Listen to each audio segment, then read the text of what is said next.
ఖైదీ number 150తో super hit కొట్టిన megastar Chiranjeevi తన 151వ సినిమాగా చారిత్రక కథాంశాన్ని ఎంచుకున్నాడు. సురేందర్ రెడ్డి దర్శకత్వంలో రామ్ చరణ్ నిర్మిస్తున్న ఉయ్యాలవాడ నరసింహారెడ్డి చిత్రంలో నటించనున్నాడు చిరు.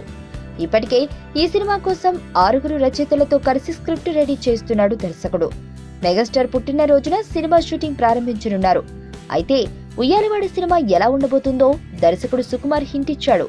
రామ్ చరణ్ తో కలిసి దర్శకుడు సినిమా ఆడియో వేడుకలో పాల్గొన్న సుకుమార్ ఉయ్యాలవాడ నరసింహారెడ్డి సినిమా ప్రస్తావన తీసుకొచ్చాడు.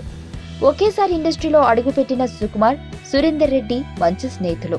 అందుకే ఒకరి సినిమా కథలు ఒకరికి వినిపించి అభిప్రాయం తెలుసుకుంటుంటారు.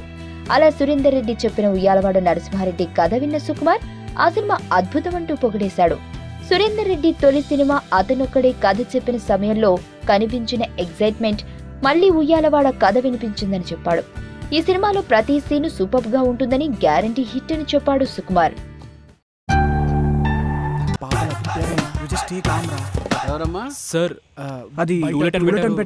ఒక్కడు చెప్పండి అయ్యా. అది టూలెటన్ కింద పెట్టారు. బ్యాచిలర్సా? టెర్రరిస్ట్ లా అన్నట్టు అంటారేంటి సార్? బ్యాచిలర్స్ మాత్రమే సార్. బ్యాచిలర్స్ ఏం పాపం చేశారు సార్? బ్యాచిలర్ లైఫ్ లో ఎంత కిక్ ఉంటుందో ఆర్జీవన్ అడిగాను సార్, తెలుస్తుంది. బ్యాచిలర్స్ అనగానే బేవర్స్ లా చూస్తారేంట్రా? ఏడుపు వచ్చేస్తుంది మావా నాకు. నేను ఆ మీనింగ్ తో అనలేదయ్యా. వీడేంటి ఏడుపు తక్కువ యాక్షన్ ఎక్కువ.